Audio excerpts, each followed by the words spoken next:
Bonjour à tous. Aujourd'hui, Lucille, je vais te demander de te connecter aux jeunes d'aujourd'hui. Je voudrais savoir comment ils se sentent.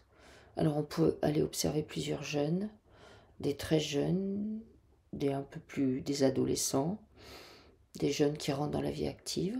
Dis-moi ce qui se présente et comment tu les perçois. Parce qu'on dit beaucoup de choses sur eux alors. Je vois un œil très très grand. Ça me montre que les jeunes voient énormément de choses euh, par rapport à l'avenir, par rapport à tout ça. D'accord. Je sais pas comment dire. Et alors, c'est les jeunes en général, là, dont tu parles? Oui, Ok. Est-ce que quand ils regardent de cette manière, avec leur œil, est-ce que tu ressens des inquiétudes ou du stress ou qu'est-ce que tu ressens?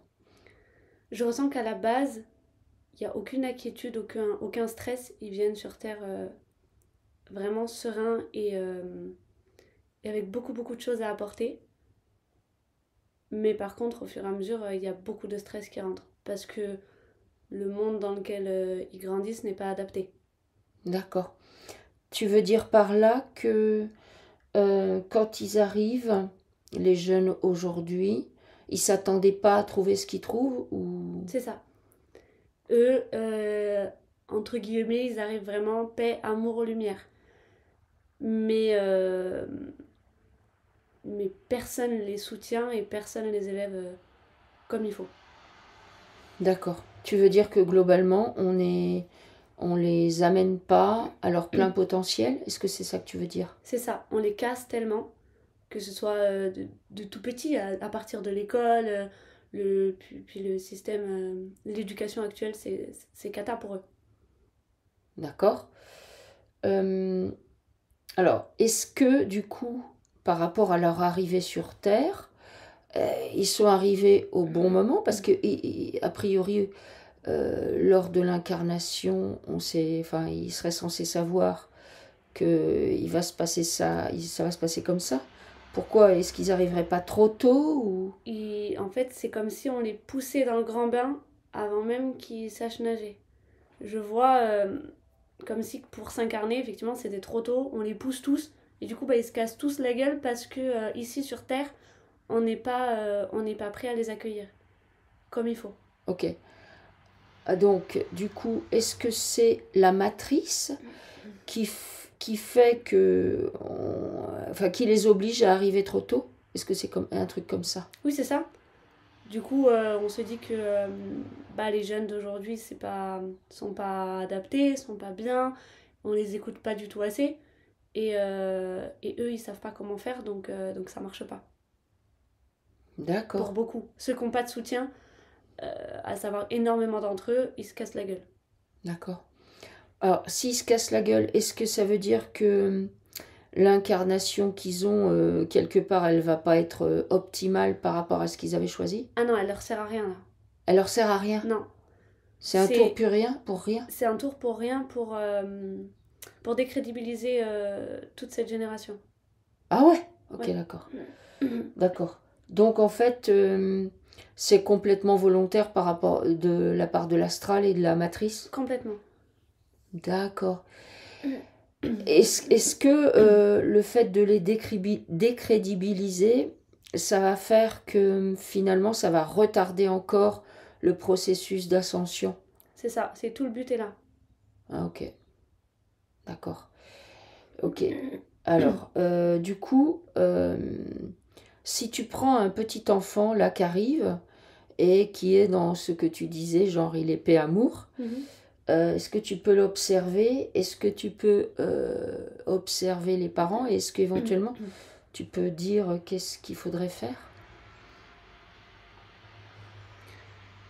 En fait, il faut vraiment accompagner l'enfant beaucoup plus. Euh, mais là, on n'est pas dans la bonne manière. C'est-à-dire que là, ce qui est véhiculé, c'est vraiment l'éducation positive, mais pareil, c'est pas bien parce que c'est l'éducation positive comme elle est maintenant, c'est laisser absolument euh, tout à l'enfant et qu'il choisisse absolument tout. Et c'est pas bien. C'est Mhm. pas bien non plus parce que du coup, l'enfant ne grandit pas comme il faut. Il faut accompagner l'enfant, l'écouter, mais mettre des limites. Et là, on est en train de mettre aucune limite. Les enfants ont des téléphones portables de plus en plus tôt, des réseaux sociaux, on accepte tout, qu'ils choisissent absolument tout, et c'est pas une bonne solution. Parce qu'ils se perdent. D'accord. Ok. Donc, en fait, tu veux dire, par exemple, que l'éducation bienveillante dont on n'arrête pas de parler et qu'on même on vulgarise dans les écoles actuellement, c'est quoi? C'est un leurre? C'est n'importe quoi. C'est n'importe quoi. C'est n'importe quoi, ça n'aide pas les enfants parce que un enfant, il a besoin d'un cadre. Si on laisse tout à l'enfant, ben, dans ce cas-là, l'enfant de lui-même va décider de manger des bonbons toute la journée, par exemple. Hmm, Et c'est pas une solution. Évidemment, faut pas frapper les enfants, mais moi je vois vraiment que il faut accompagner l'enfant, ne jamais le lâcher. C'est-à-dire qu'on les lâche de plus en plus tôt tout seul. Parce que d'accord, c'est la facilité dans les réseaux sociaux, dans les téléphones, les écrans. Et tout ça, c'est à bannir complètement. d'accord. L'enfant, il faut l'envoyer les pieds nus dans l'herbe, à grimper dans les arbres. Et Hmm. sinon, ils se reconnectent jamais à leur source et se perdent complètement. Tu veux dire que par là, que l'enfant de lui-même n'aura pas, ne pourra pas revenir à la ligne de conduite qu'il s'était fixée en arrivant? C'est ça que tu veux dire? Il va avoir énormément de mal. D'accord. Très rares vont être les enfants qui vont réussir d'eux-mêmes à se sortir de tout ça sans aucun soutien derrière. Ok. Du coup, euh, est-ce que tu peux observer, par exemple, des parents qui prennent conscience de ça? Est-ce qu'il y en a sûrement quand même? Mhm. Et qu'est-ce qu'ils font quand ils accueillent un enfant petit et qui, soit ils ont la conscience, ces parents-là, soit ils voient que leur enfant les amène à la conscience, qu'est-ce qu'ils font? Ils adaptent toute leur vie autour de l'enfant pour qu'il ait une éducation et qu'il puisse grandir au mieux. Ils, ils vont, entre guillemets, bannir tout ce, les babysitting, les gardes et tout ça, ce qui se fait de plus en plus, où du coup l'enfant va pas vraiment être avec les parents. Et eux, ils vont au maximum être avec leur enfant pour l'aider à grandir ouais, ils vont être avec lui tout le temps. Ils vont lui montrer les vraies choses de la vie, l'extérieur, les arbres, l'herbe, tout. Mais l'écouter, mais mettre un cadre quand même. Hmm. Tu veux dire par là que si tu accueilles un enfant dans ta vie, alors ça veut dire que tu dois le placer comme un peu d'un certain point de vue au centre des priorités au départ ou un certain temps? Complètement. Parce que parce qu'autour, il y a trop de dangers, entre guillemets. D'accord. C'est-à-dire que les enfants vont être de plus en plus laissés ou aux écrans ou à d'autres gens. Et c'est pas la solution parce que là, maintenant, le monde extérieur comme il est va apporter trop de mauvaises choses aux enfants. D'accord. Et c'est aux parents de se dire que faire un enfant, c'est pas juste faire un enfant parce qu'ils en ont envie. C'est mettre 100% de leur temps à l'éducation et au bien-être de cet enfant par eux-mêmes. Hmm. De ton point de vue, tu estimes à enfin, combien de temps il faut consacrer à son enfant? Je veux dire, est-ce que c'est de 0 à 15 ans, il a besoin de ses parents? Est-ce que ça va jusqu'à 18 ans? Est-ce que ça va... Tu vois ce que je veux dire? Alors, pour moi, l'enfant a besoin de ses parents tout le temps, Mhm. mais principalement jusqu'à ses 15-16 ans. S'il a eu le soutien jusqu'au bout, jusque-là, il peut largement se débrouiller tout seul. À En tout partir... cas, faire les bons choix à partir de 15-16 ans.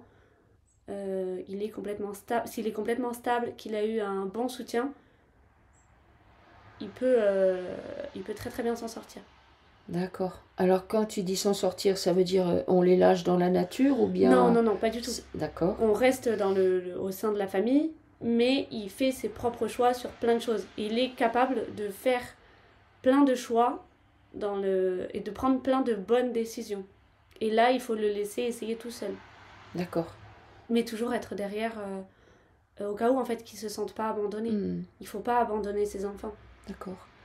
Qu'est-ce que tu penses actuellement de ce qui se passe dans les écoles, où notamment maintenant dans les maternelles, on organise des soirées pyjama, dans les cours de récréation, il y a vraiment des gros budgets qui sont mis en place pour que les enfants jouent au basket. Il y a plusieurs panneaux de basket de différentes tailles selon les âges des enfants. Enfin, il y a beaucoup de choses qui sont mises en œuvre pour que les enfants, entre guillemets, en allant à l'école, s'amusent, se sentent bien. Qu'est-ce que tu penses de ça?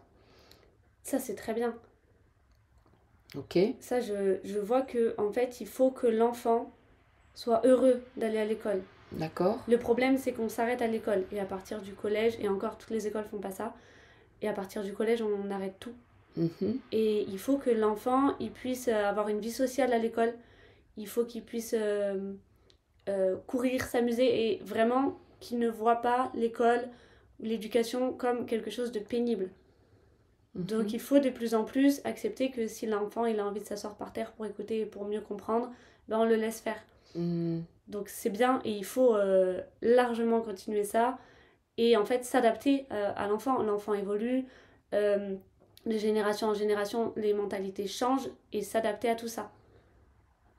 D'accord.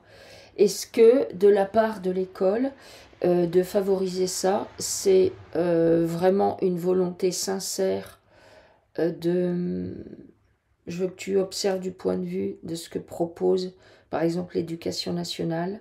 Est-ce que quand, par exemple, on motive les enseignants à créer des soirées pyjama, est-ce que c'est vraiment dans l'intérêt de l'enfant ou est-ce qu'il y a quelque chose de caché? Non, les soirées pyjama, c'est pas bien. D'accord. Qu'est-ce qu'il y a de caché derrière ça? Je vois les soirées pyjama, je vois comme s'ils voulaient s'accaparer les enfants. Et comme ça, les parents n'ont pas accès à ce qui se passe à ce moment-là. D'accord. Est-ce que de la part des pouvoirs publics, il y a une volonté, justement, d'un certain point de vue, de s'approprier les enfants pour les mettre à leur... Oui, ils veulent les matrixer. C'est comme si ces soirées où les parents sont pas là, ils peuvent abrutir les enfants ou en faire ce qu'ils veulent. Et en plus, les enfants sont jeunes, donc à ce moment-là, pas dans l'inquiétude ou quoi que ce soit. Et c'est pas une bonne idée de. Bah, après, moi, j'en reviens au fait de pas abandonner leurs enfants. Le mieux, ça reste quelque chose comme l'école à la maison ou une école vraiment bien. Mais c'est pas, faut pas laisser ces enfants là-dedans. D'accord. Ok. Alors, qu'est-ce que tu penses des parents qui les mettent à la crèche, ensuite les mettent très tôt à la maternelle, à la cantine, à la nourrice, et leur font faire des tas d'activités? Qu'est-ce que tu penses de ça? Comment tu observes ça? Ça revient à ce que je disais, c'est-à-dire les parents doivent comprendre que l'enfant doit grandir avec eux.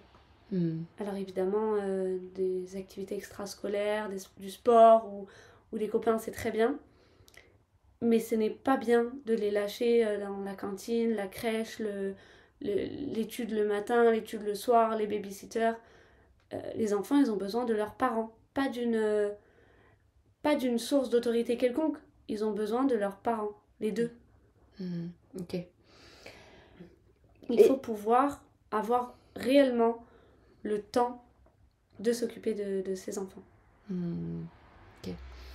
Il y a des parents, par exemple, tu vois, parce qu'on est quand même dans une mouvance où on nous explique, surtout en Occident, qu'arrivé à un certain âge, les enfants, bah, c'est bien qu'ils s'émancipent, qu'ils partent au bout du monde, qu'ils aillent faire... Est-ce qu'il n'y a pas une exagération qu'ils aillent faire leurs études loin, qu'ils partent à l'étranger étudier des langues?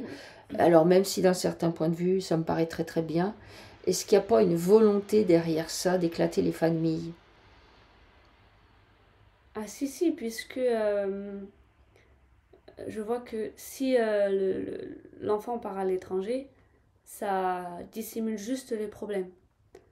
Ça ne règle aucun problème. Et on devrait bien plus apprendre aux familles de, de communiquer suffisamment et de gérer tout ce qui se passe au sein de la famille, plutôt que de dire bon bah il y a un problème, je vais aller étudier à l'autre bout du monde. D'accord. Parce que ça, c'est juste histoire de mettre un cache sur le problème, de se dire bon, je le vois plus. Ok. Tu veux dire par là que quand souvent les enfants partent loin pour faire des études et tout ça, c'est que ça cache quelque chose? Ah oui, enfin, ce que je vois, c'est vraiment pour fuir le problème. D'accord. C'est des problèmes de communication, c'est... C'est très souvent des problèmes de communication. D'accord. Où en fait, l'intérêt d'étudier plus loin, il n'y en a aucun si s'il n'y a pas bon, bah, l'envie de voyager, mais sinon, s'il n'y a pas de problème au sein de la famille, il n'y a aucun intérêt d'aller étudier plus loin. Or là, ce que font les enfants, c'est ça. C'est juste histoire de se dire je pars, comme ça il y aura plus de problème. Mais évidemment, ça résout absolument rien puisque le cœur du problème, il est au sein de toute la famille. D'accord. Donc en fait, toi, ce que tu observes, c'est que la majorité des enfants qui partent pour faire des études loin, c'est pour fuir une problématique. Ah, complètement. D'accord, ok. Ok. Est-ce que tu peux observer... alors, il y a des familles qui font ça, des familles... souvent, enfin, il y en a dans le spectacle, notamment des familles de cirque et tout ça. Est-ce que tu peux observer des familles qui font des choses ensemble? Qu'est-ce que ça crée au niveau de la famille elle-même? Alors, déjà, ça crée une force au sein de la famille qui est énorme, mais c'est surtout individuellement, ça crée aussi une force pour chacune des personnes, parce que avoir une bonne communication familiale, bon bah déjà c'est rare, et c'est surtout tellement important pour même pour la vie à côté de chacune de ces personnes. C'est-à-dire que pouvoir travailler et vivre réellement et en étant vrai avec sa famille permet à chaque personne de régler un tas de choses. Tu veux dire par là que la famille et les êtres qu'on côtoie dans notre famille sont un moyen de, de régler ses problèmes à soi, en fait, c'est ça que tu veux dire? Complètement. C'est comme une relation de couple. Si la relation de couple peut être bénéfique pour les deux, il faut qu'il y ait une communication exemplaire, il faut que ça marche, et il faut que des deux côtés, il y ait un travail interne de fait où la personne se remet en question, se remet en cause, que les deux parlent pour avoir une bonne relation. Bah, c'est exactement pareil au sein de la famille, sauf que ça, on l'oublie. Ça va moins déranger les gens de se dire bon, je parle plus à mon frère, ma soeur, je sais pas qui. Alors que c'est pareil, c'est même plus important parce que la famille, elle est vraiment là pour toujours. Et pour que dans notre vie, on soit bien, chacun d'entre nous, il faut que dans notre famille, on soit bien. On puisse se dire les choses, qu'on puisse communiquer ensemble, vivre ensemble, travailler ensemble. Ça devrait être complètement faisable. D'accord. Alors, il y a quand même tout un courant de pensée qui va dire, bon, bah, après, c'est des croyances et des programmes, qui va dire, bah, faut surtout pas travailler en famille. Et pourquoi il y a des gens qui disent ça?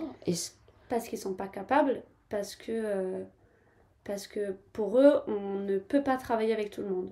Or, on devrait pouvoir travailler avec tout le monde, avec une bonne communication, et juste en sachant comment on fonctionne. Chaque personne fonctionne différemment, mais si on n'apprend pas à savoir comment la personne en face fonctionne, bah ça marche pas. C'est juste que les gens n'ont pas envie de s'embêter à essayer de comprendre sa famille, à essayer de communiquer, parce que communiquer, ça veut aussi dire se remettre en question, savoir que des fois on a tort, pouvoir dire les choses mais pour de vrai, et ça fait peur aux gens. D'accord. De se mettre à nu, même si c'est devant la famille, ça fait peur aux gens. D'accord. Là, j'ai sous les yeux une famille où en fait ils font des acrobaties ensemble, c'est toute la famille. Est-ce que tu peux, donc c'est des familles de cirque, est-ce que tu peux observer comment ils gèrent eux en faisant des spectacles ensemble, des spectacles d'acrobatie, comment ils gèrent leurs problèmes de communication quand ils en ont? Parce qu'ils sont obligés de les gérer, sinon ils ne peuvent pas faire de spectacle. Bah déjà, ce qui est bien, c'est qu'ils n'ont pas le choix. Vu qu'il y a Ah, une entreprise, hmm, donc le cirque en l'occurrence, il faut qu'il se représente, enfin qu'il y ait une représentation, il y a un public, il faut que les gens soient contents et que tout aille bien. C'est comme une troupe de théâtre ou quelque chose, il y a une représentation, donc les gens doivent quand même bien s'entendre. Bah, le fait de ne pas avoir le choix, ça les force à communiquer. Et du coup, bah, ça les force à résoudre leurs problèmes. Parce que s'il y a un quelconque problème, ils se disent bon d'accord, ok, sauf que là, demain, bon, bah, on doit faire un spectacle, on doit être au top, bon bah qu'est-ce qu'il y a. Et ça, dans les familles qui vont pas avoir ce besoin obligatoire de parler, bon bah ils vont se dire bon bah il y a un problème, bah c'est pas grave, on se voit pas pendant 3 mois, on s'en fout hmm. et on mettra un petit tapis sur le problème et c'est pas grave, et il y en aura d'autres après, on fera la même chose et à la fin, bah, en fait on s'éloigne et on se parle plus. Parce qu'il n'y a pas cette obligation Hmm, de parler. hmm. Donc en fait, ce que tu es en train de dire, c'est que l'humain, au lieu de, enfin notamment au niveau des familles, au lieu de dire bon, il y a un souci, je pars sans réfléchir, c'est d'observer la problématique. Ah oui, oui, oui, mais même écrire, euh, bon, alors parler évidemment, mais si c'est trop difficile, écrire, envoyer un message, écrire à la personne, même sans lui donner, petit à petit, essayer de faire en sorte de régler tous les problèmes. Ok, Sinon, ça ne sert absolument à rien, parce que quand on revient, et même une fois là-bas, les problèmes, ils sont toujours là. d'accord, ok. Du coup, qu'est-ce que pour clôturer cette petite enquête, qu'est-ce que tu donnerais comme conseil à des gens qui accueillent, qui ont des enfants et pour que la famille fonctionne bien? Qu'est-ce que tu dirais? Je pense qu'il faut, au fur et à mesure de la croissance de l'enfant, lui montrer que, bon, bah déjà, c'est quelqu'un, c'est une personne à part entière. C'est pas l'enfant a des bonnes idées, l'enfant est quelqu'un au sein de la famille. Euh, si on C'est... met son enfant en garderie, en crèche, chez une nounou, on va lui montrer qu'il n'a pas tant d'importance que ça. Ah, ok, d'accord. Et ça, l'enfant, il le reconnaît tout de suite. S'il voit que ses parents, bon, bah, ils travaillent à la maison, mais à côté de ça, lui, il est là en bas avec une nounou, il se dit, mais en fait, je suis pas important pour mon père, ma Hmm, mère. Et ça, c'est affreux pour que l'enfant grandisse correctement. Donc, montrer que l'enfant a une importance réelle, communiquer. Et montrer que la communication, c'est de loin la chose la plus importante. Quoi qu'il se passe, même si ça blesse, même si ça éclate, même si ça s'engueule ou quoi que ce soit, il faut dire les choses. hmm, Ne jamais éduquer ses enfants dans le non-dit, dans le oui, mais tu penses ça, mais en vrai, c'est pas grave, garde-le pour toi. Ça, c'est pas possible. hmm. Et dès le plus jeune âge, ils comprennent très très vite, à la base, euh, toutes ces croyances de faut pas dire, faut pas parler, faut garder tout pour soi, ils les ont pas. À Hmm, la base, eux, ils sont paix, amour et communication. hmm. Oui, donc ça veut dire qu'en tant qu'adulte, il y a une obligation effectivement de reconnaître la parole de l'enfant comme étant une parole authentique aussi valable que celle de l'adulte et une remise en question, du Ah coup. oui, et il faut savoir que c'est nous, enfin adultes, parents, qui mettons tous ces stress, toutes ces croyances, tout ça au sein enfin, sur nos enfants. À la base, eux, ils n'ont aucun problème. Aucun. Ok. Ok. Merci beaucoup, Lucille, pour cette petite enquête, pour ces réponses fort enrichissantes. Alors, si vous aimez, n'hésitez pas à liker, à partager et à vous abonner. On vous dit à très bientôt.